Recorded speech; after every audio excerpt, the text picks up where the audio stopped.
আসসালামু আলাইকুম এভরিওয়ান, কেমন আছো সবাই? আশা করি ভালো আছো। তো আজকে চলে আসলাম আমরা নতুন একটা ভিডিও নিয়ে। আজকে নতুন একটা অধ্যায় নিয়ে আমরা কথা বলবো। তার আগে চলো আমরা নেক্সট লাস্ট যে ক্লাসটা নিয়েছিলাম, ওই ক্লাসে আমি তোমাদেরকে বলছিলাম যে আমরা তোমাদের সাজেশন বই নিয়ে কাজ করতেছি এবং বইগুলো আমাদের হাতে প্রায় চলে আসছে। তো আমি শুরুতেই তোমাদেরকে এই বই সম্পর্কে বলবো এবং এই সাজেশন বুকে আমরা কি কি তোমাদের জন্য স্পেশাল রাখছি এবং তোমরা এই বই থেকে কিভাবে উপকৃত হবে এটা সম্পর্কে আগে তোমাদের একটু ধারণা দিতে চাই। তো আমার হাতে অলরেডি তোমরা বইটা দেখতে পাচ্ছ।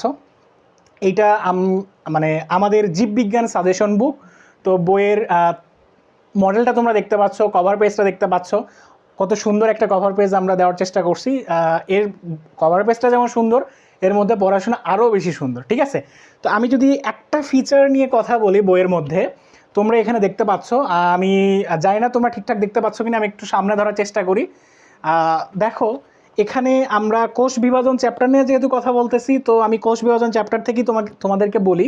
কোষ বিভাজন চ্যাপ্টারে বিগত সালে ক মার্ক, খ মার্ক, গ এবং ঘ মার্কের প্রত্যেকটা আলাদা আলাদা ইন্ডিভিজুয়াল কোশ্চেন বিগত প্রায় ধরো 5 বছর 7 বছর আমরা যেভাবে পারছি কালেক্ট করছি, করে এখানে দেওয়ার চেষ্টা করছি যে 5 বছর 7 বছরে এই ক মার্কের কোন কোন কোশ্চেন আসছে কোন বোর্ডে, এগুলো আমরা সুন্দর করে একটা ম্যাপের মাধ্যমে তোমাকে তুলে ধরছি। সো যখন তুমি এই চ্যাপ্টার নিয়ে বসবা, তখন তুমি একটা আইডিয়া আগে থেকেই পাবা যে এই চ্যাপ্টারটা আমার জন্য কতটা ইম্পর্টেন্ট এবং আমি এই চ্যাপ্টারটা কতটা গুরুত্ব দিয়ে পড়বো, ঠিক আছে? তো আশা করি বুঝতে পারতেছো। এবং তারপরে তোমরা দেখতে পারবা যে হচ্ছে আমি এখানে কনসেপ্ট ওয়াইজ এমসিকিউ দেয়া আছে প্রত্যেকটার, ঠিক আছে? Chapter by chapter concept wise MCQ দেয়া আছে, সুন্দর করে আমাদের ক মার্ক এবং খ মার্কের প্রশ্নগুলো এখানে তুলে ধরা আছে। এগুলা একদম বোর্ড কোশ্চেনে যেগুলো আসার মতো, বা বোর্ডে যে বিষয়গুলো আসে, যে কোশ্চেনগুলো সচরাচর খুব বেশি আসে, আমরা সেগুলাই তুলে ধরছি। এবং 100% শিওর থাকো তুমি, এর বাইরে ইনশাল্লাহ কোশ্চেন আসবে না। অর্থাৎ আমাদের এই সাজেশন বুক শুধুমাত্র সাজেশন বুক না, এটা একদম শিওর কমন পাওয়ার মতো একটা বই। তো তোমরা আর দেরি না করে আমাদের পেজে নক করে এই বইটা কালেক্ট করো, অথবা আমাদের বড় ভাইয়েরা তোমাদের সামনে একটা নতুন ফিচারও অ্যাড করতে পারে এই বইয়ের জন্য। তো তোমরা সেটার জন্য ওয়েট করো, ওকে? তো দেরি না করে এই বই নেওয়ার জন্য আমাদের সাথে কন্ট্যাক্ট করো, আমাদের পেজে নক করো, অথবা সামহাও নক করো, ওকে? আশা করি এই বইটা তোমাদের খুবই খুবই খুবই কাজে দিবে। পরীক্ষার আগে এটা তোমাদের জন্য একটা বেস্ট বই হতে চলেছে, ওকে? ঠিক আছে, আচ্ছা কথা না বাড়ায় আসো আজকে আমাদের পড়াশোনাতে চলে যাই। অলরেডি থাম্বনেইল দেখেই তোমরা বুঝে ফেলছো আমরা আজকে ক্লাস নিব হচ্ছে আমাদের জীববিজ্ঞানের তৃতীয় চ্যাপ্টার নিয়ে। লাস্ট ক্লাস আমরা দ্বিতীয় চ্যাপ্টার শেষ করে ফেলছি। যারা এখনও আমাদের সাথে নতুন জয়েন করতেছো, তারা আমার লাস্ট যে ক্লাসগুলো আছে 3টা ক্লাস, এই 3টা ক্লাস আগে করে এসো, তাইলে আমার কি বলে যে আমরা একটা সিলেবাসের মধ্যে থাকতে পারবো। তোমার হচ্ছে শুরু থেকে তুমি আমাদের সাথেই জয়েন করতেছো, বিষয়টা এরকম মনে হবে, ঠিক আছে?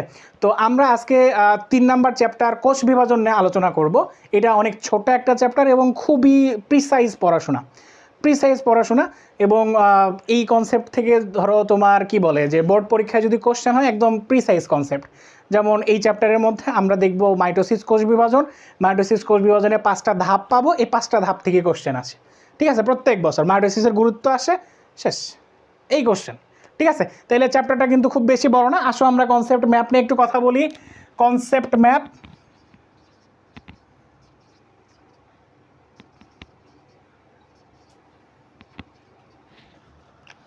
ওকে? ফার্স্টে আমরা পাবো হচ্ছে কোষ বিভাজনের প্রকারভেদ, ঠিক আছে? কোষ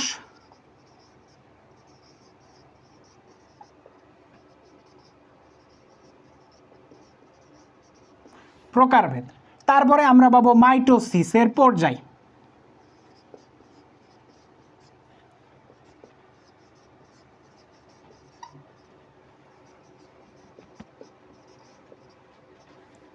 লাস্টে আমাদের মিওসিস নিয়ে সামান্য কথা বলা আছে, এইটা একটু দেখবো আমরা, ঠিক আছে?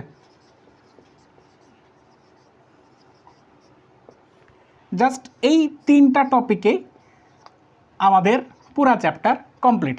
থার্ড চ্যাপ্টার 3 নাম্বার চ্যাপ্টারটা জাস্ট অনলি ফর এই 3টা টপিকস, এই 3টা টপিক দিয়ে আমাদের পুরা চ্যাপ্টারটা কমপ্লিট। আচ্ছা, এই 3টা টপিকের মধ্যে আমার শুধুমাত্র এই যে মাইটোসিসের যে পর্যায়টা, এই টপিকটা পরীক্ষায় সব থেকে বেশি আসে সিকিউ এমসিকিউ সব কিছুর জন্য।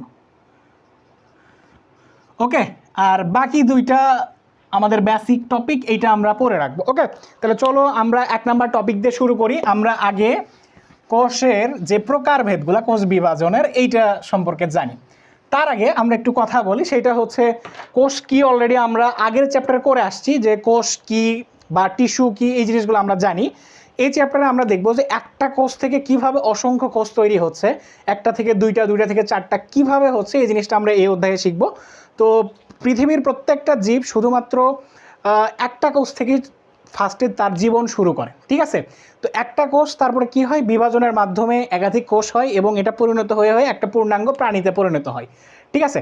তাহলে এই কোষ বিভাজনটা আমরা প্রথমে মূলত তোমার কি বলে যে উন্নত শ্রেণীর প্রাণী এবং অনুন্নত শ্রেণীর প্রাণীদের উপর ডিপেন্ড করে যদি ভাগ করি, তাহলে আমরা দেখব এটা দুই ভাগে ভাগ করা হয়, ঠিক আছে?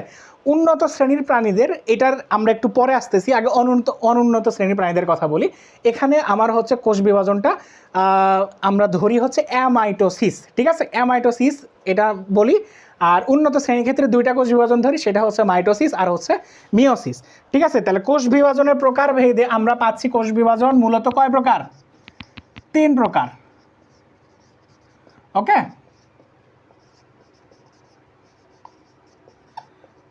3 প্রকার। কি কি প্রকার পাচ্ছি ভাইয়া? 1 নাম্বার আমরা পাচ্ছি অ্যামাইটোসিস,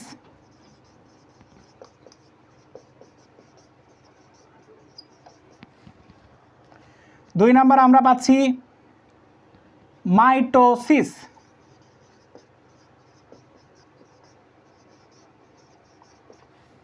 মাইটোসিস। আচ্ছা, 3 নম্বরে আমরা পাচ্ছি মিওসিস। এর মধ্যে এই দুইটা আমরা উন্নত শ্রেণীর প্রাণীদের দেখতে পারি, আর এইটা আমরা পাই হচ্ছে অনুন্নত শ্রেণীর প্রাণীদের, যেমন অ্যামিবা, ব্যাকটেরিয়া, ছত্রাক, এইরকম সাইজের যে প্রাণীগুলো আছে তাদের আমরা অ্যামাইটোসিস কোষ বিভাজন দেখতে পাই। ওকে, তাহলে আমরা মোটামুটি 1 নম্বর টপিকের পড়াশোনা অলরেডি হয়ে গেল, প্রকারভেদে আমরা কথা বলে ফেললাম। এরপরে আসো আমরা মাইটোসিস কোষ বিভাজনের মধ্যে ঢুকে যাই, ঠিক আছে? মাইটোসিস কোষ বিভাজন বিষয়টা কি?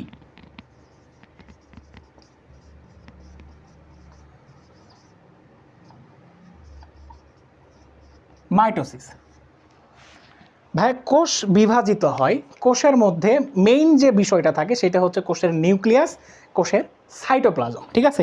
কোষের নিউক্লিয়াস এবং কোষের সাইটোপ্লাজমও সাথে সাথে বিভাজিত হয়ে যায়, ঠিক আছে? তাহলে কোষ বিভাজনের সময় যখন কোষের নিউক্লিয়াসটা আমার একবার বিভাজিত হয়ে সমগুণ সম্পন্ন এবং সম আকৃতির আমার অপত্য কোষ তৈরি করবে, তখন আমরা সেটাকে বলি মাইটোসিস কোষ বিভাজন। তাহলে মাইটোসিস কোষ বিভাজন আমরা কাকে বলবো? যখন আমার একটি কোষের নিউক্লিয়াস একবার বিভাজিত হয়ে সমগুণ সম্পন্ন এবং সম আকৃতির অপত্য কোষ তৈরি করবে, তখন আমরা তাকে বলি মাইটোসিস কোষ বিভাজন। ধরো আমার কোষ আছে হচ্ছে 2n, এটা আমার ধরো একটা কোষ, এটা বিভাজিত হয়ে আমার 2n এবং 2n নামের দুইটা কোষ তৈরি হইল, ঠিক আছে? তো এই যে বিভাজনের মাধ্যমে তৈরি হলো, এটাকে আমরা বলি মাইটোসিস কোষ বিভাজন। দেখো এখানে আমার মাতৃ যে কোষটা ছিল, মাতৃকোষে আমার নিউক্লিয়াসের ক্রোমোজোম সংখ্যা 2n, আমার অপত্য কোষে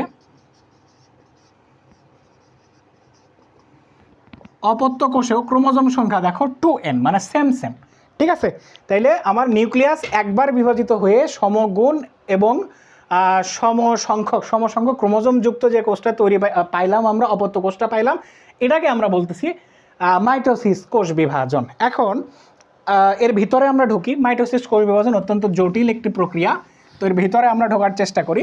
আমরা একটু আগেই বললাম যে কোষ বিভাজিত হওয়ার সময় কোষের নিউক্লিয়াস এবং কোষের সাইটোপ্লাজম উভয়ই বিভাজিত হয়, কোষের নিউক্লিয়াস এবং কোষের সাইটোপ্লাজম উভয়ই বিভাজিত হয়। তাহলে আমরা একটু শর্টে বোঝার চেষ্টা করি। ধরো আমাদের কাছে এরকম একটা উদ্ভিদ কোষ আছে, ওকে? আমি জাস্ট সিম্পলি এটাকে আঁকানোর চেষ্টা করতেছি, তোমরা বোঝো। এইটা হচ্ছে আমাদের নিউক্লিয়াস, আর এই পাশে এগুলাতে থাকতেছে আমার হচ্ছে সাইটোপ্লাজম, ওকে? তাইলে আমার কোষটা যখন বিভাজিত হবে, কোষটা এমনভাবেই বিভাজিত হয়, নিউক্লিয়াসটাও ভেঙে যাচ্ছে, সাইটোপ্লাজমটাও ভেঙে যাচ্ছে, ভেঙে গিয়ে আমার এইভাবে অপত্য কোষ যেটা তৈরি হবে, এই অপত্য কোষের মধ্যে আমার পূর্ণাঙ্গ নিউক্লিয়াস থাকবে, এই অপত্য কোষের মধ্যেও আমার কি থাকবে, পূর্ণাঙ্গ নিউক্লিয়াস থাকবে। জাস্ট বোঝানোর জন্য দেখাচ্ছি, ঠিক আছে?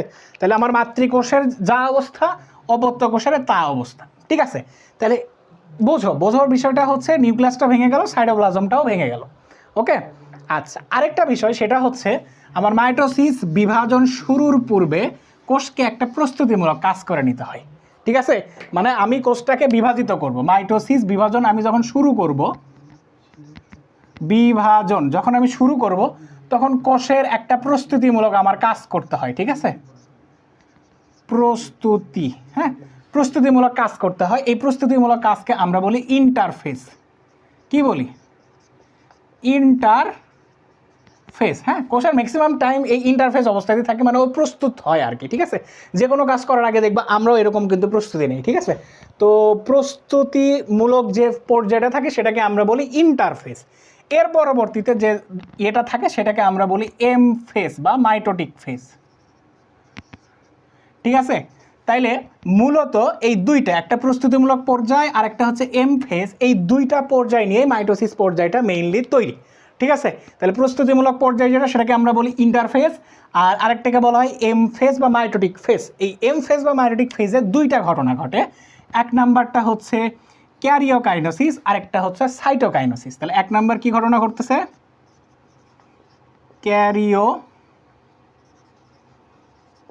কাইনেসিস। আর দুই নাম্বার ভাইয়া সাইটোকাইনেসিস। ওকে, ক্যারিওকাইনেসিস ভাই এটা কি জিনিস? এটা হচ্ছে ভাই নিউক্লিয়াসের বিভাজন। এটা কিসের বিভাজন? ওই যে একটু আগে আমরা সুন্দর করে দেখলাম চিত্রের মাধ্যমে, ঠিক আছে?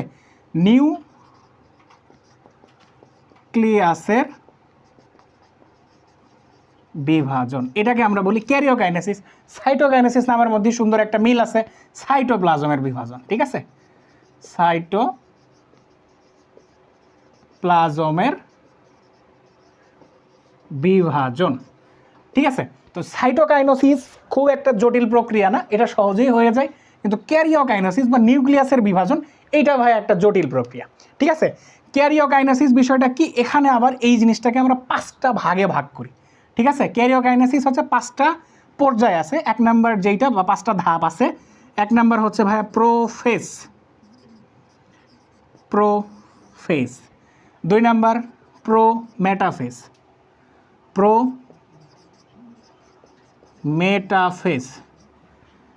তিন নাম্বার মেটাফেজ।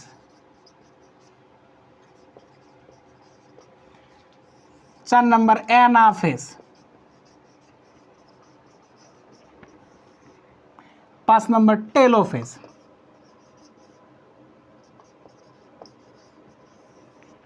ওকে, তাহলে এই ক্যারিওকাইনেসিস যেটা, এই জিনিসটাকে আমরা মূলত এই 5টা ভাগে ভাগ করি। ওকে, সুন্দর করে সবাই খাতায় এইভাবে নোট করবা, হ্যাঁ? আচ্ছা, তাহলে ক্যারিওকাইনেসিসের এই পর্যায়টাকে আমরা মূলত 5টা ভাগে ভাগ করি। ওকে, এক নাম্বার হচ্ছে প্রোফেজ, দুই নাম্বার প্রোমেটাফেজ, তিন নাম্বার মেটাফেজ, 4 নাম্বার অ্যানাফেজ এবং 5 নাম্বার হচ্ছে টেলোফেজ। ওকে, তাহলে আমাদের পরীক্ষায় যে কোশ্চেনগুলো হয় সিকিউ এমসিকিউ এই জায়গা থেকে, ওকে, এমসিকিউ এই জায়গা থেকেই সব কোশ্চেন, ঠিক আছে? তাহলে প্রোফেজ বিষয়টা কী জিনিস? প্রোফেজ, আচ্ছা, তাহলে প্রোফেজ যখন আমরা ভাইয়া পড়বো, তোমরা অলরেডি আমাদের স্ক্রিনে দেখতে পাচ্ছ যে এখানে প্রোফেজের যে অবস্থাগুলো এগুলো দেওয়া আছে। প্রোফেজ ধাপে আমাদের কোষের অবস্থান কেমন হয়, কী কী চেঞ্জ আসে, এগুলো ওখানে দেওয়া আছে, আমরা পড়ে পড়ে দেখবো, ঠিক আছে? প্রোফেজ হচ্ছে ভাইয়া আমার মাইটোসিস কোষ বিভাজনের প্রথম পর্যায়। তাহলে 1 নাম্বার পয়েন্ট দিব আমরা, এটা হচ্ছে প্রথম পর্যায়, ঠিক আছে? 2 নাম্বার পয়েন্ট হচ্ছে এই সময়ে নিউক্লিয়াসটা এখানে দেখো আকারে সব থেকে বড় থাকবে, ঠিক আছে?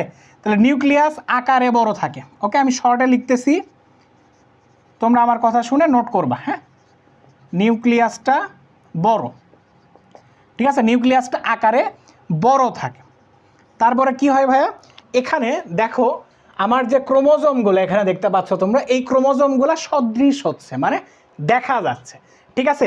ক্রোমোজোমগুলো দেখতে পাচ্ছি। আমরা সুন্দর করে এখানে লিখবো যে জলবিয়োজন হয় ক্রোমোজোমে জলবিয়োজন হয়ে ক্রোমোজোম মোটা এবং সদৃশ হয়। ওকে, এই পয়েন্টটা আমরা লিখবো 3 নম্বরে। 4 নম্বর পয়েন্ট আমরা লিখবো সেন্ট্রোমিয়ার ব্যতীত প্রতিটি ক্রোমোজোম লম্বালম্বি বিভক্ত হয়। ঠিক আছে, তাহলে ক্রোমোজোম সেন্ট্রোমিয়ার ব্যতীত কীভাবে বিভক্ত হচ্ছে এটা একটু বোঝার চেষ্টা করি আমরা। আর তোমার এটা যদি আমার কোষের নিউক্লিয়াস হয়, এটা হচ্ছে নিউক্লিওলাস। ওকে, এর মধ্যে এই যে এরকম এরকম এরকম এগুলা জিনিস হলো, সেগুলোর নাম আমরা জানি ক্রোমোজোম বা ক্রোমাটিন। ওকে, এখান থেকে আমরা একটা অংশকে কেটে নিলাম, ঠিক আছে, বা এটাকে জুম করলাম, তাহলে এই জিনিসটা আমি দেখতে পাবো এইরকম, ঠিক আছে, এইরকম। ওকে, তো এইটার সেন্টারে কেন্দ্রে এরকম গোলাকার একটা বিষয় থাকে, যেইটার নাম আমরা বলি সেন্ট্রোমিয়ার। এইটার নাম আমরা কি বলি? সেন্ট্রোমিয়ার। ঠিক আছে, তোমরা তীর দিয়ে এভাবে লিখে রাখো, এটার নাম হচ্ছে সেন্ট্রোমিয়ার। ওকে, তো এই প্রোফেজ পর্যায়ে কি হয়, সেন্ট্রোমিয়ার ব্যতীত এইটা লম্বালম্বি বিভাজিত হয়। তো লম্বালম্বি বিভাজিত হলে এটা দেখতে কেমন দেখায়? এটা দেখতে এই রকম দেখায়। ওকে, এই যে এই জিনিসটার নাম সেন্ট্রোমিয়ার, এইটার নাম বাহু, এইটাও বাহু, ঠিক আছে, বা ক্রোমাটিড বলা হয়। এই পাশে যখন অবিভক্ত অবস্থায় থাকে তখন আমরা বাহু বলি, বিভক্ত হয়ে গেলে সেটাকে আমরা ক্রোমাটিড বলি। ঠিক আছে, আচ্ছা, তাইলে মাঝখানে যেটা সেন্ট্রোমিয়ার, আশা করি জিনিসটা বুঝতে পারছো। তাইলে সেন্ট্রোমিয়ার ব্যতীত ক্রোমোজোম লম্বালম্বিভাবে বিভাজিত হয় কোন পর্যায়ে? প্রোফেজ পর্যায়ে। আশা করি ভুল হবে না। ঠিক আছে, তাহলে 4টা পয়েন্ট আমরা এখান থেকে পাইলাম। ঠিক আছে, এখন এটার চিত্র কিভাবে আঁকাবো, এটার চিত্র ওখানে সুন্দর মতো তোমরা বোর্ডে দেখতে পাচ্ছ, তবুও আমি একটু আঁকানোর চেষ্টা করি তোমাদের স্বার্থে। তেমন কিছুই না, এরকম দেখো চারকানি বাক্সের মতো আঁকাবা। ঠিক আছে, ওই যে ওখানে দেখো উদ্ভিদ যে কোষটা দেয়া আছে। ওকে, ঠিক আছে, এর মাঝখানে নিউক্লিয়াস দিবা। এই যে নিউক্লিয়াসটা আকারে সব থেকে বড় থাকবে এবং এই যে ক্রোমোজোমগুলা কি হবে? সদৃশ হবে, দেখা যাবে। ঠিক আছে, তাহলে আমাদের প্রোফেজটা মোটামুটি পড়া শেষ। প্রোফেজ নিয়ে এখানে আর আমাদের আলোচনা বিষয় তেমন নাই, এই বিষয়গুলোই পরীক্ষায় আসে। তুমি যদি একটু চোখ কান খোলা রেখে অ্যান্সার করতে পারো তাহলে মাশাআল্লাহ এখান থেকে ফুল অ্যান্সার করা সম্ভব। এরপরে ভাইয়া আসো প্রোমেটাফেজ। ঠিক আছে, প্রোমেটাফেজ পর্যায়ে এসে ভাইয়া শুরুতেই আমার কি হবে, যে এখানে একটা তন্তুময় একটা আবরণ তৈরি করবে, যেটার নাম আমরা বলি স্পিন্ডল যন্ত্রের আবির্ভাব হবে। ঠিক আছে, তাহলে কি হবে? স্পিন্ডল যন্ত্রের আবির্ভাব হবে। ঠিক আছে, স্পিন্ডল যন্ত্র। তাহলে প্রোমেটাফেজে এসে আমি স্পিন্ডল যন্ত্র পাচ্ছি। স্পিন্ডল যন্ত্র ভাইয়া কী জিনিস? ভাইয়া স্পিন্ডল যন্ত্র তেমন কিছুই জিনিস না। দেখো এখানে একটা খাঁচার মতো চলে আসছে। দেখো প্রোফেজের সময় আমার কিন্তু এরকম কোনো ছিল না, খাঁচা সদৃশ কোনো দৃশ্যই এখানে নাই। কিন্তু ভাইয়া এখানে দেখো খাঁচার মতো একটা জিনিস দেখা যাচ্ছে। এই খাঁচার মতো যে জিনিসটা আমরা দেখতে পাচ্ছি, এই জিনিসটা আমি নামই হচ্ছে আমার স্পিন্ডল যন্ত্র। ঠিক আছে, খাঁচার মতো আমি যে জিনিসটা দেখতে পাচ্ছি এটার নাম হচ্ছে স্পিন্ডল যন্ত্র। তাহলে এই স্পিন্ডল যন্ত্রের আবির্ভাব ঘটে কোন পর্যায়ে? প্রোমেটাফেজ ধাপে। ওকে, এই স্পিন্ডল যন্ত্র নিয়ে একটু কথা আছে। এই স্পিন্ডল যন্ত্রে আমার 2টা মেরু থাকে। ঠিক আছে, এই যে উপরে আর নিচে, একদম শীর্ষ এবং তোমার হচ্ছে ঊর্ধ্ব এবং নিম্নে যে শীর্ষ প্রান্ত আছে এটাকে আমরা বলি মেরু, এবং মাঝ বরাবর যে অঞ্চলটা থাকে এটাকে আমরা বলি বিষুবীয় অঞ্চল বা ইকুয়েটর। ওকে, বিষুবীয় অঞ্চল, মাঝখানের অংশটাকে আমরা বলি বিষুবীয় অঞ্চল।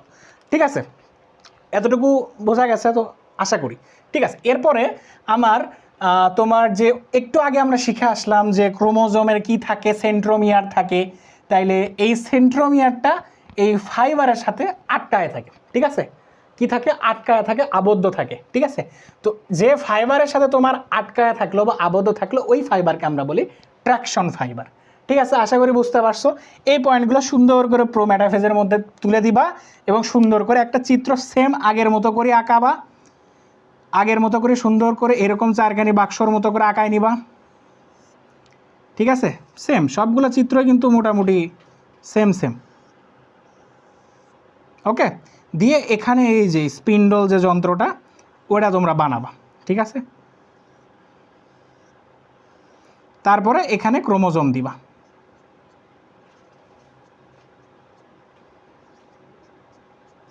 ঠিক আছে, এই যে প্রো মেটাফেজ।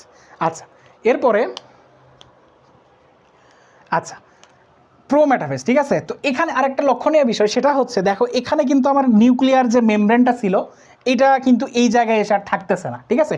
তো নিউক্লিয়ার মেমব্রেনটা কি হচ্ছে, এখানে বিলুপ্ত হওয়া শুরু হয়, ঠিক আছে। নিউক্লিয়ার মেমব্রেন যেটা সেটা এখানে বিলুপ্ত হওয়া শুরু হয়। দেখো এখানে চিত্রেও তোমরা দেখতে পারতেছো এই যে নিউক্লিয়ার মেমব্রেনটা দেখো ডট ডট ডট ডটের মতো দেয়া আছে, মানে মেমব্রেনটা আস্তে আস্তে বিলুপ্ত হয়ে যাচ্ছে। ওকে, নিউক্লিয়ার মেমব্রেনটা এখানে নাই। তাহলে এখান থেকে আমরা কয়েকটা পয়েন্ট আইডেন্টিফাই করলাম। এক নম্বরে স্পিন্ডল যন্ত্র এখানে আবির্ভাব ঘটতেছে। স্পিন্ডল যন্ত্রের আমরা মেরু পাচ্ছি, বিষুবীয় অঞ্চল পাচ্ছি, এবং স্পিন্ডল যন্ত্রের যে তন্তুর সাথে আমার সেন্ট্রোমিয়ার আবদ্ধ থাকতেছে সেটাকে আমরা বলতেছি ট্র্যাকশন ফাইবার। এছাড়া এখানে কি হচ্ছে, আমার নিউক্লিয়ার যে মেমব্রেনটা সেটা ভ্যানিশ হয়ে যাচ্ছে, নাই হয়ে যাচ্ছে, ঠিক আছে। তো এটাই মেইনলি প্রো মেটাফেজের মেইন কথাবার্তা। এরপরে পরের ধাপে যদি আমরা যাই, সেটা হচ্ছে আমাদের মেটাফেজ ধাপ। এইটা মোস্ট অফ ইম্পর্ট্যান্ট একটা ধাপ, ঠিক আছে। পরীক্ষায় ম্যাক্সিমাম টাইম এই মেটাফেজটাকেই বেশি আসতে দেখা যায়, ঠিক আছে। মেটাফেজটাকেই বেশি আসতে দেখা যায়। হ্যাঁ, মেটা কথার সাথে একটা মোটা কথা জড়িত, ঠিক আছে, মোটার সাথে খাটো কথা জড়িত, ঠিক আছে। এখন কথা হচ্ছে যে কেমনে, দেখবা এটা একটু মজার ছলে বলতেছি, কেউ হচ্ছে মানে পার্সোনালি নিবা না। ম্যাক্সিমাম স্কুলের কি হয়, যারা প্রিন্সিপাল বা হেড টিচার থাকে দেখবা যে একটু শর্ট এবং মোটা হয়, ঠিক আছে। তো এটা একটা মনে রাখার ট্রিক্স, সেটা হচ্ছে মেটাফেজ মানে হচ্ছে মোটা অ্যান্ড শর্ট, ঠিক আছে। মেটা মানে মোটা অ্যান্ড শর্ট। কি মোটা কি শর্ট, এখানে ক্রোমোজোমগুলো সর্বাপেক্ষা মোটা এবং খাটো দেখাবে, এটা প্রধান বৈশিষ্ট্য, 1 নম্বর বৈশিষ্ট্য, এটা আমাদের লিখতেই হবে। এবং এইটা পরীক্ষায় এমসিকিউ আকারে অনেকবার আসছে, ঠিক আছে। তাহলে কি হচ্ছে, মেটাফেজে এসে আমার ক্রোমোজোমগুলো সর্বাপেক্ষা মোটা এবং খাটো দেখাচ্ছে। ওকে, 1 নম্বর বৈশিষ্ট্য আমরা এটা লিখে ফেলবো, পয়েন্ট করো, লিখে ফেলো, ঠিক আছে। সর্বাপেক্ষা মোটা এবং খাটো দেখাবে, এবং আমার যে ক্রোমোজোমগুলো আছে এটা কি করবে, বিষুবীয় অঞ্চল অবস্থান নেওয়া শুরু করবে। দেখো ক্রোমোজোমগুলা বিষুবীয় অঞ্চল, আগেরটাতে দেখো ক্রোমোজোমগুলা কোথায় কোথায় ছিল, ছড়ায় ছিটায় ছিল, কিন্তু এখানে আসার পরে ক্রোমোজোম দেখো একদম বিষুবীয় অঞ্চল মাঝ বরাবর চলে আসছে, ঠিক আছে। ক্রোমোজোমগুলা বিষুবীয় অঞ্চলে চলে আসে, ঠিক আছে। এইটা হচ্ছে এখানকার মেইন বৈশিষ্ট্য। আরেকটা বৈশিষ্ট্য যে মেটাফেজে এসে আমার যে নিউক্লিয়ার মেমব্রেন যেটা আগে পাইছিলাম, এই যে dot dot dot dot dot dot দেওয়া ছিল, ঠিক আছে, মানে এখান থেকে বিলুপ্ত হওয়া শুরু করছিল, সেটা এই জায়গায় এসে আমার কি হয়ে গেল, সম্পূর্ণ ভ্যানিশ হয়ে গেল। দেখো আর কোনো নিউক্লিয়ার মেমব্রেনের কোনো অস্তিত্বই নাই, ঠিক আছে। এরপরে যদি আমরা দেখতে চাই আমাদের অ্যানাফেজ, ঠিক আছে, অ্যানাফেজ ধাপে এসে কি হচ্ছে, আমরা আগের যে চিত্রটা ওখানে দেখছিলাম যে আমার নিউক্লিয়াসগুলো কি হয়েছে, নিউক্লিয়াস বলতেছি সরি, আমার ক্রোমোজোমগুলা বিষুবীয় অঞ্চলে চলে আসছিল, ঠিক আছে। এই যে বিষুবীয় অঞ্চলে মাঝ বরাবর, হ্যাঁ, এই যে মাঝ বরাবর ক্রোমোজোমগুলা চলে আসছিল, ঠিক আছে। এখন অ্যানাফেজ যেইটা, অ্যানাফেজে ভাই কী হবে, মাঝ বরাবর অংশ থেকে আমার সেন্ট্রোমিয়ার দুইটা আলাদা হয়ে যাবে, বিভক্ত হয়ে যাবে। ও আরেকটা কথা, সেটা এই সেন্ট্রোমিয়ার যে বিভক্ত শুরু, এইটা আমার মেটাফেজ থেকে শুরু হবে। ওকে, মেটাফেজ থেকে সেন্ট্রোমিয়ারটা বিভক্ত হওয়া শুরু হবে, আর সম্পূর্ণ বিভক্ত হয়ে যাবে অ্যানাফেজে গিয়ে বিভক্ত হয়ে যাবে। এখানে বিভক্ত হয়ে কি হবে, ওর যে সেন্ট্রোমিয়ার ওইটা মেরুমুখী হবে, এবং ওর যে বাহু থাকবে ক্রোমাটিড সেটা থাকবে বিষুবীয় অঞ্চলমুখী, ঠিক আছে, হয়ে ও মেরুর দিকে অগ্রসর হবে, এবং এ সময় ও VLJI, ঠিক আছে, এই আকৃতিগুলো ধারণ করবে। এইটা এমসিকিউর জন্য মাস্ট, ঠিক আছে, এমসিকিউর জন্য মাস্ট। কি করে VLJI আকৃতি হয়, কখন হচ্ছে, যখন ও বিষুব অঞ্চল থেকে মেরুর দিকে অগ্রসর হওয়া শুরু করে, তখন ও VLJI এইরকম আকৃতির হয়ে যায়, ঠিক আছে। তো আকৃতির উপর বেস করে ওর আবার কিছু নাম আছে, যেমন ভি আকৃতি যখন হবে তখন সেটাকে আমরা বলি মেটাসেন্ট্রিক, এল হলে সাবমেটাসেন্ট্রিক, জে হলে অ্যাক্রোসেন্ট্রিক, টি হলে আই হলে সেটাকে আমরা বলি টেলোসেন্ট্রিক। এটা আমরা মনে রাখি কি দিয়ে, এটা আমরা মনে রাখি মেম সাহেবের একটাই টেলিফোন। ওকে, ঠিক আছে, এটা হচ্ছে একটা নিমোনিক বা ছন্দ, আমরা মনে রাখবো মেম সাহেবের একটাই টেলিফোন। তো আমরা তো অনেক ছন্দ শিখি বা আমার ক্লাসে তোমরা অনেক ছন্দ পাও, এত ছন্দ তো মনে থাকে না, আমরা ভুলে যাই, ঠিক আছে? তো ভুলে যাই এই কথাটা যদি তুমি মেসেঞ্জারে টেক্সট করতে তাহলে কিভাবে লিখতা? VLJI, ওকে, VLJI। এই যে ভিতে হচ্ছে মেটাসেন্ট্রিক, মেম সাহেবের, ঠিক আছে, সাব মেটাসেন্ট্রিক, এল, জে একটাই অ্যাক্রোসেন্ট্রিক, আই টেলিফোন টেলোসেন্ট্রিক, ঠিক আছে? এভাবে মনে রাখলে কিন্তু বিষয়টা অনেক ইজি হয়ে যায়। এটা এমসিকিউর জন্য খুবই ইম্পর্টেন্ট, সবাই মনে রাখবা। আচ্ছা ঠিক আছে, তুলে নাও, ভিডিওটা পজ করে সবাই তুলে নাও, ওকে? এরপরে আসা হচ্ছে আমার টেলোফেজ, ওকে? সবাই পয়েন্ট করে করে নিচে নিচে লিখবা, লিখে নোট করে ফেলবা, ঠিক আছে? আচ্ছা এরপরে হচ্ছে টেলোফেজ। ভাই টেলোফেজটা কি? এইটা পুরোটা হচ্ছে ভাই অ্যানাফেজে প্রোফেজের একটা বিপরীত প্রক্রিয়া। প্রোফেজে আমরা কি দেখছিলাম? যে জলবিয়োজন হয়ে ও ক্রোমোজোমগুলো একদম মোটা হয়ে শুরু করছিল এবং সদৃশ হয়ে গেছিল, ঠিক আছে? এখানে দুই প্রান্তে তো তোমার অলরেডি আমার ক্রোমোজোম চলে গেছে, দুই প্রান্তে ক্রোমোজোম চলে যাওয়ার কারণে দুই প্রান্তে অলরেডি আমার দেখো নিউক্লিয়াস কিন্তু তৈরি হয়ে গেছে, ঠিক আছে? তো কি করবে এই সময়ে গিয়ে ও জলযোজন করবে, মানে পানিগুলো টেনে নেবে এবং নিউক্লিয়াসগুলো অদৃশ্য হওয়া শুরু করবে, মানে নিউক্লিয়াস আর দেখতে পারবে না, ঠিক আছে? এবং এই পর্যায়ের শেষে গিয়েই আমার হচ্ছে সাইটোপ্লাজমের যে বিভাজন বা সাইটোকাইনেসিস ওইটা শুরু হয় এবং কোষটা মাঝ বরাবর ভাগ হয়ে দুইটা আলাদা কোষ তৈরি হয়ে যায়, ঠিক আছে? এই হইল আমাদের মোটামুটি পুরা মাইটোসিসের কাহিনী, ঠিক আছে? মাইটোসিসের কাহিনী এইটাই। আচ্ছা এখন কথা হচ্ছে ভাই এই পুরা জিনিসপত্র তো আমাদের মনে থাকে না, এটা কি সহজভাবে মনে রাখার কোনো উপায় আছে? আচ্ছা আমরা তো বাংলাদেশি নাটক সবাই দেখি, তাই না? আমরা জানি বাংলাদেশি নাটক পত্রের কাহিনীগুলো কি হয়, ঠিক আছে? তো একটা স্টোরি হালকা করে শেয়ার করি তোমাদের সাথে, আশা করি মনে থাকবে। বিষয়টা হচ্ছে ধরো তুমি বাংলাদেশি নাটক দেখতেছো, তো বাংলাদেশি নাটকে ধরো ফেমাস দুইটা মুখ আমরা নিলাম, অপূর্বকে নিয়ে আসলাম আর সাথে মেহেজাবিনকে নিয়ে আসলাম, ওকে? তো একটা হিরো একটা হিরোইন নাটকের মেইন ক্যারেক্টার। তো ক্যারেক্টারের ফার্স্টে কি হয়, আমাদের বাংলাদেশি নাটকগুলো কেমন হয়? রোমান্টিক টাইপের, হ্যাঁ, প্রেম ঘরানার, ঠিক আছে? একটা প্রেম কাহিনী তুলে ধরতেছে। তো আমাদের এই নাটকটা প্রেম কাহিনী নেই ধরো রচিত হচ্ছে, আর এইটা যদি তুমি বুঝতে পারো এই পুরা চ্যাপ্টারটাই তুমি বুঝতে পারবা, ওকে? তো কি হচ্ছে ধরো আমাদের নাটকের যে হিরো অপূর্ব, ও ফার্স্টে হচ্ছে মেহজাবিনকে দেখে এবং ওর প্রেমে পড়ে যায়। তো প্রেমে পড়ে গেলে মানুষ তো বোঝোই উল্টাপাল্টা কাজ কাম করে, এখন তোমরা এই বয়সে যেটা করতেছো, ঠিক আছে? তো উল্টাপাল্টা কাজ কাম বলতে এখন কি করে, মেয়েকে ইমপ্রেস করার জন্য ওর অনেক কিছু ত্যাগ করা লাগে, বন্ধু বান্ধব ত্যাগ করা লাগে, বাপ মা পরিবার ফ্যামিলি এগুলা মনে করে ত্যাগ করা লাগে, ঠিক আছে? তো এই জিনিসটা কি তোমরা রিলেট করতে পারতেছো? একটু আগে কিন্তু আমরা প্রোফেজের মধ্যে ফার্স্টে পড়ে আসলাম, ও জলবিয়োজন করছিল, ঠিক আছে? মানে ও ছেড়ে দিছিল, ত্যাগ করছিল, ঠিক আছে? দেখো একটু রিলেট করা যায় কিনা। তো ও যখন এটা ছেড়ে দিছে, ত্যাগ করছে, তখন মেয়ে তার প্রতি একটু আকৃষ্ট হওয়া শুরু করছে আস্তে আস্তে, ওকে? মানে এই যে প্রেম বিষয়টা একটু দেখা যাচ্ছে, সদৃশ হচ্ছে, ঠিক আছে? তো আকৃষ্ট হইল, তো একটা সময় গিয়ে প্রেমও হইল, ঠিক আছে? প্রেম হইলে বিভিন্ন ধরনের কেমিস্ট্রি হয়। কেমিস্ট্রি মানে কি, একটু দূরে ছিলাম, প্রো মেটাফেজ ধাপে গিয়ে কি হইলো, তোমাদের প্রেমটা পুরোপুরি পরিস্ফুটিত হওয়া শুরু করলো, একবারে হইলো না। যেমন ওই যে মেমব্রেনটা চলে গেল, তোমাদের যে লজ্জা ভয় শরম এগুলা চলে গেল, ঠিক আছে? একে অন্যের প্রতি যে কি বলে যে ভালোবাসার উপাখ্যান, এটা তোমরা ব্যাখ্যা করতে পারতেছো, শুরুতে এটা পারতা না, তো এই লজ্জা ভাবটা চলে গেল।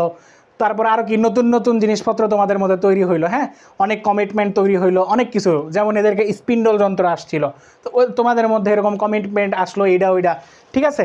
তো এটাও হইলো। তারপরে মেটাফেজ ধাপে গিয়ে কী হইলো, তোমরা একদম ডিপ রিলেশনে চলে গেলা, বা ওখানে ধরো আমাদের হিরো বা হিরোইন ওইটা কি হয়েছে, ওরা ডিপ রিলেশনের মধ্যে চলে গেছে, ঠিক আছে? যে একদম ফুললি কমিটমেন্ট, এখন এরপরে ওরা বিয়ে শাদী করে ফেলবে এবং বাচ্চা কাচ্চা নিয়ে ফেলবে, ঠিক আছে? তো এরকম কমিটমেন্টে চলে গেছে। তো এ পর্যায়ে কি হইলো, তোমার হিরোইন বা মেহজাবিনের বাসা থেকে ওর জন্য একটা বিসিএস ক্যাডার ছেলে দেখে বিয়ে ঠিক করা হইলো, এবং ছেলের ফ্যামিলিও অনেক ভালো, মেহজাবিনও মোটামুটি মনে মনে একটু রাজি হয়ে গেল যে হ্যাঁ এখন তো আমার জন্য একটা ভালো অপরচুনিটি আছে, আমি কেন এরকম হাবা বাবা ছেলের সাথে থাকবো, ঠিক আছে? তো এইটা আমাদের মেটাফেজে ওই মাখো মাখো প্রেমটা শেষ হয়ে আমাদের অ্যানাফেজের মধ্যে আসলো। অ্যানাফেজে এসে কি হলো, ও দুইজনের এত ভালো একটা কেমিস্ট্রি ভেঙে গেল, ভেঙে যায় দুইজন দুই দিকে সরে গেল। ঠিক আছে, দুইজন দুই দিকে সরে গেল এবং দুই দিকে সরে যেয়ে দুইজন আলাদা সংসার তৈরি করলো এবং আলটিমেটলি দেখা গেল কি নাটকের শেষ পর্যায়ে একদম শেষে দুইজনের দুইটা আলাদা জীবন তৈরি হয়ে গেছে। তাহলে ফার্স্টে দুজনের একটা সুন্দর কমিটমেন্ট ছিল, দুজনের একটা সুন্দর রিলেশন ছিল এবং লাস্ট অবধি গিয়ে তারা আলাদা দুইটা জীবনে প্রবেশ করলো। ঠিক আছে, আচ্ছা এইটা সবাই ফান হিসেবেই নাও, পড়াশোনার স্বার্থে মনে রাখার সুবিধার্থে, এছাড়া পার্সোনাল কারণে আর দরকার নাই। তো ম্যাক্সিমাম দেখো আমাদের এই যে 5টা ধাপ আমরা পড়লাম, এই 5টা ধাপ কিন্তু এই প্রেম কাহিনীর মতোই। ঠিক আছে, ক্রোমোজোমগুলা কখনো সদৃশ হচ্ছে, কখনো নিউক্লিয়ার মেমব্রেনটা অদৃশ্য হয়ে যাচ্ছে, স্পিন্ডল যন্ত্র চলে আসতেছে, কখনো গিয়ে আমার সেন্ট্রোমিয়ারটা ভাগ হয়ে 2 ভাগ হয়ে যাচ্ছে, বিষুবীয় অঞ্চলে আসতেছে, আবার কখনো গিয়ে দুই পাশে 2টা আলাদা ক্রোমোজোম তৈরি হচ্ছে। ঠিক আছে, তো এই বিষয়গুলো যদি তুমি ভাইয়া মনে রাখতে পারো, এই বিষয়টা যদি তুমি মনে রাখতে পারো, তাইলে হচ্ছে মোটামুটি তোমার এই মেটাফেজ যে ধাপটা, prophase, metaphase, prometaphase, anaphase, telophase, এই যে 5টা ধাপ, এই 5টা ধাপ তোমার জন্য মনে রাখা সহজ হয়ে যাবে। ঠিক আছে, তো তারপরে আমরা এরপরে যদি যাই, আমরা মেটাফেজের পরে পাবো হচ্ছে মাইটোসিসের পরে পাবো হচ্ছে মিওসিস। ওকে, মাইটোসিসের পরে আমরা মিওসিস পাবো। আচ্ছা, তার আগে আরেকটা বিষয়, আমাদের মাইটোসিসের যে গুরুত্বটা এইটা আমাদেরকে ভাই পড়তে হবে। ওকে, মাইটোসিসের গুরুত্ব কী জিনিস ভাই?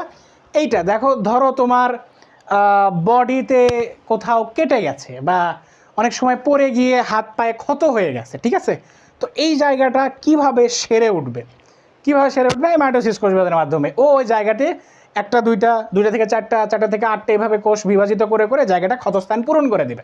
আবার অতিরিক্ত যদি মাইটোসিস কোষ বিভাজন হয়ে যায় ভাই, তাহলে তোমার বডিতে টিউমার তৈরি হবে, টিউমার থেকে ক্যান্সার হবে। ঠিক আছে, তো টিউমার থেকে ক্যান্সার হচ্ছে। ঠিক আছে, তো এইভাবে আমার বডিতে এটা ক্ষতি করতেছে। তাহলে একদিক থেকে সুবিধাও করতেছে যে ক্ষতস্থান পূরণ হচ্ছে, আবার একদিক থেকে অসুবিধা করতেছে যে এটা টিউমার ক্যান্সার তৈরি করতেছে। এই বিষয়গুলো নিয়ে তুমি আলোচনা করে দিবা, বাস মাইটোসিসের গুরুত্ব তোমার শেষ। আচ্ছা, তাহলে ওখানে আমরা তোমার নিউক্লিয়াসের বিভাজন করে ফেলছিলাম, সাইটোপ্লাজমের বিভাজনও কিন্তু লাস্টে আমরা করে দিছি। সো নিউক্লিয়াসের বিভাজন, সাইটোপ্লাজমের বিভাজন টোটালি ওই জায়গায় শেষ। আমার মাইটোসিসের ফুল কাহিনী এখানে শেষ। ওকে, আমরা মিওসিস নিয়ে এখন আসবো। মিওসিস নিয়ে জাস্ট অল্প কিছু কথা তোমাদের বইয়ে বলা আছে ভাইয়া। মিওসিস কী জিনিস ভাইয়া? মিওসিস বিভাজনটা হয় 2টা ধাপে। প্রথম ধাপ যেইটা, এখানে আমার কি হয়, এই ধাপটাতে ধরো আমার নিউক্লিয়াসের যে ক্রোমোজোম সংখ্যা থাকে সেটা হ্রাস পায়, অর্ধেক হয়, নিউক্লিয়াসের বিভাজন হয়। ঠিক আছে, হয়ে 2টা অপত্য কোষ তৈরি হয়। হ্যাঁ, এবং পরবর্তীতে ওই 2টা কোষ থেকে আবার পুনরায় বিভাজিত হয়ে 2টা অপত্য কোষ তৈরি হয়, কিন্তু এইবার আমার ক্রোমোজোম সংখ্যা মাইটোসিসের মতো সেম থাকে। ঠিক আছে, তাহলে প্রথম বিভাজনকে আমরা বলি মিওসিস 1।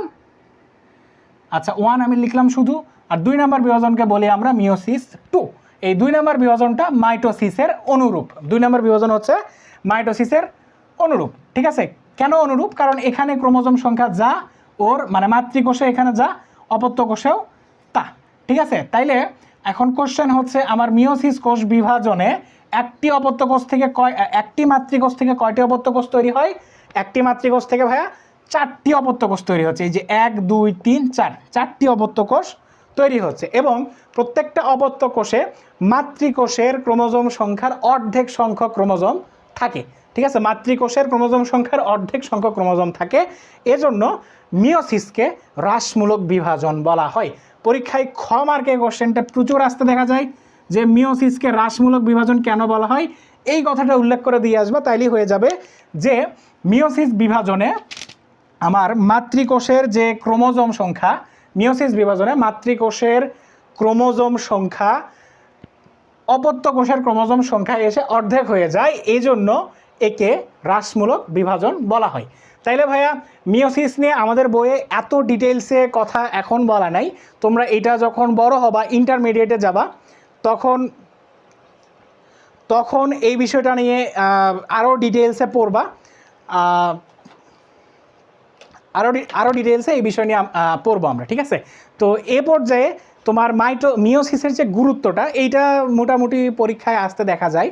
তো এটা কি মিওসিস তোমার কোন কোন জায়গায় হচ্ছে, এবং আমরা ওই যে বিভিন্ন জিনের চেঞ্জ করতেছি, হ্যাঁ তোমাদের বইয়ে দেখবে একটা ব্যাঙের প্রজনন দেখানো হয়েছে, চেঞ্জ করে একটা প্রজাতি থেকে আরেকটা প্রজাতি করা হয়েছে, ঠিক আছে। তো এই বিষয়টা একটু সবাই পড়ে নিবা বই দেখে, এটা পরীক্ষায় আসতে দেখা যায় মাঝে মাঝে হুটহাট করে চলে আসে।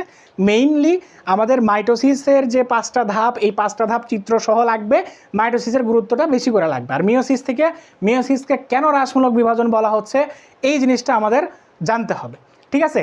তাইলে মোটামুটি আমাদের 3 নম্বর চ্যাপ্টারটা পড়াশোনা শেষ। তো আমাদের নেক্সট ক্লাসে দেখা হবে পরবর্তী অন্য কোনো একটা চ্যাপ্টার নিয়ে।